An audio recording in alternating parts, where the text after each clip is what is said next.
Dalam nama Bapa dan Putra dan Roh Kudus. Amin. Allah yang Maha Kuasa, Engkau telah memberi kami sabdamu sebagai lampu penuntun langkah kami dan obor penyuluh jalan kami. Lewat Roh-Mu yang kudus, berikanlah kami telinga yang rela mendengarkan dan hati yang ingin tahu kehendak-Mu, supaya kami dapat menikmati sukacita dalam firman-Mu. Demi Kristus, sabda-Mu yang hidup dan berkuasa, bersama Dikau dan Roh Kudus, kini dan sepanjang segala masa. Amin.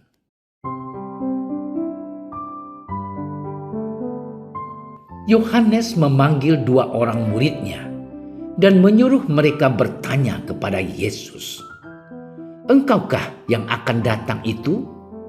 Ataukah haruskah kami menantikan seorang lain?" Ketika kedua orang itu sampai kepada Yesus, mereka berkata, "Yohanes Pembaptis menyuruh kami bertanya kepadamu, engkaukah yang akan datang itu? Atau haruskah kami menantikan seorang lain?" Pada saat itu, Yesus menyembuhkan banyak orang dari segala penyakit dan penderitaan dan dari roh-roh jahat. Dan Ia mengaruniakan penglihatan kepada banyak orang buta. Dan Yesus menjawab mereka, "Pergilah dan katakanlah kepada Yohanes apa yang kamu lihat dan kamu dengar. Orang buta melihat, orang lumpuh berjalan, orang kusta menjadi tahir, orang tuli mendengar, orang mati dibangkitkan, dan kepada orang miskin diberitakan kabar baik. Dan berbahagialah orang yang tidak menjadi kecewa dan menolak Aku." Demikianlah sabda Tuhan. Saudara-saudariku yang terkasih, jawaban Yesus kepada 2 orang utusan Yohanes merupakan sebuah penegasan bahwa Yesus adalah Sang Mesias. Yesus tidak menjawab dengan kata ya atau tidak, namun Yesus mengajak kedua utusan itu untuk mengalami dan merasakan pengalaman bagaimana hidup bersamanya, melihat apa yang sudah Ia lakukan. Bagi Yesus, kesaksian yang hidup dan nyata akan dapat meyakinkan orang. Orang-orang sejaman Yohanes dan Yesus merindukan kedatangan Mesias yang mereka kenal dan mereka mengerti sebagai Mesias yang akan membebaskan mereka dari sistem penindasan dan penjajahan.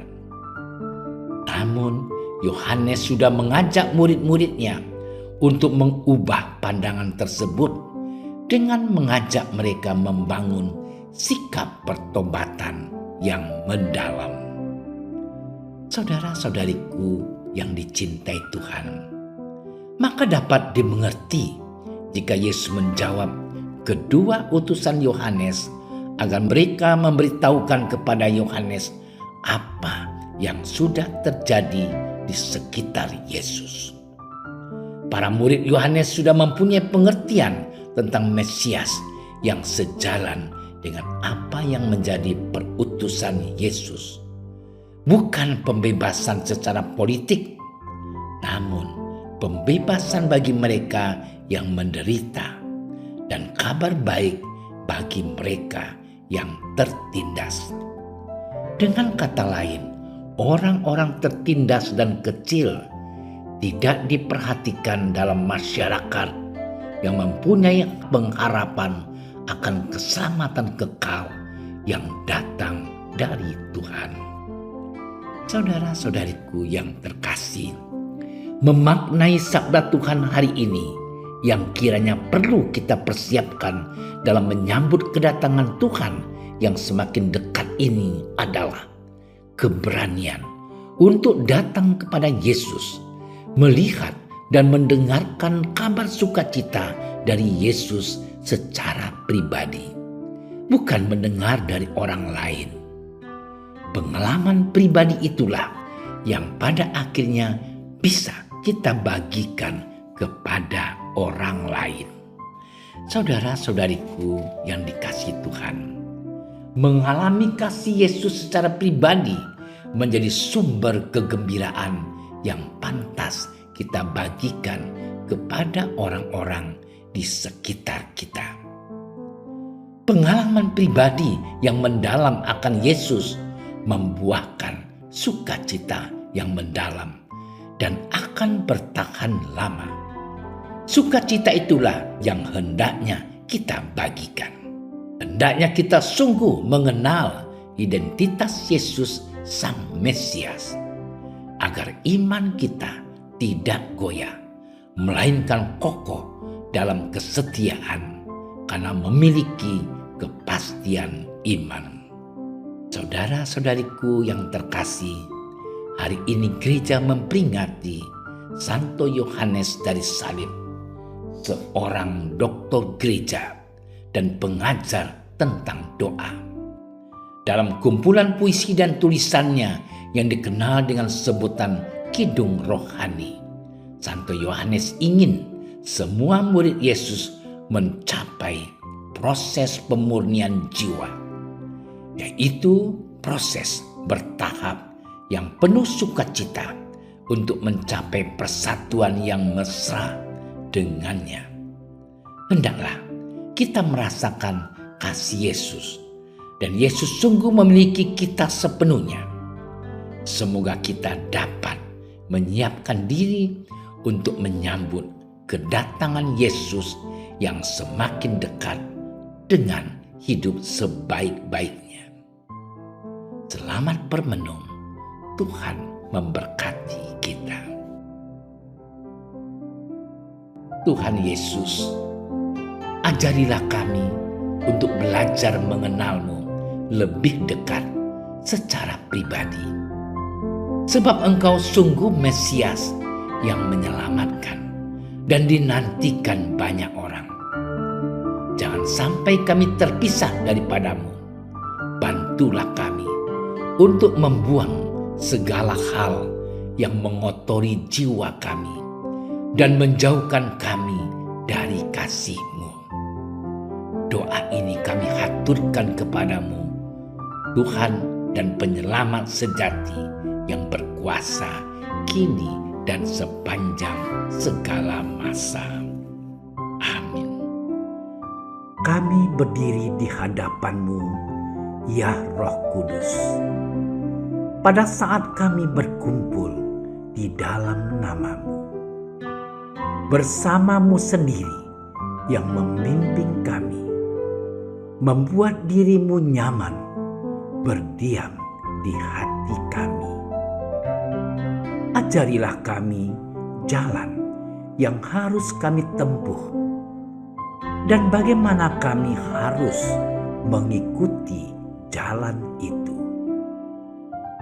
Kami lemah dan berdosa. Jangan biarkan kami mendukung kekacauan. Jangan biarkan kebodohan menuntun kami ke jalan yang salah. Jangan pula keberpihakan mempengaruhi tindakan-tindakan kami. Kiranya kami menemukan di dalam Engkau kesatuan kami, agar kami boleh berjalan bersama menuju kehidupan abadi dan tidak menyimpang dari jalan kebenaran dan apa yang benar. Semua ini kami mohon kepadamu yang berkarya di setiap tempat dan waktu dalam persekutuan dengan Bapa dan Putra untuk selama-lamanya. Amin. Bapa kami yang ada di surga, dimuliakanlah nama-Mu. Datanglah kerajaan-Mu. Jadilah kehendak-Mu di atas bumi seperti di dalam surga.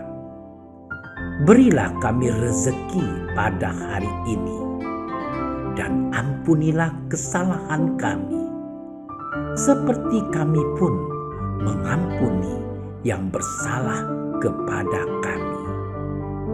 Dan janganlah masukkan kami ke dalam percobaan, tetapi bebaskanlah kami dari yang jahat.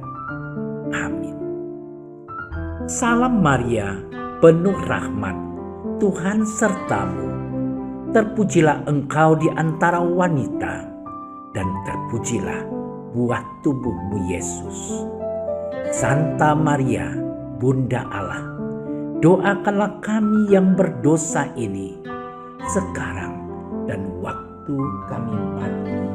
Amin. Kemuliaan kepada Bapa dan Putra dan Roh Kudus, seperti pada permulaan, sekarang, selalu, dan sepanjang segala masa. Amin. Dalam nama Bapa dan Putra dan Roh Kudus. Amin. Terima kasih sudah menyaksikan renungan hari ini. Jangan lupa like, subscribe, dan aktifkan tombol loncengnya agar Anda yang pertama mendapatkan notifikasi updatean renungan harian dari Komsos Keuskupan Padang. Dan bagikan ke sosial media agar saudara-saudara kita dapat mendengarkan dan merenungkan firman Tuhan.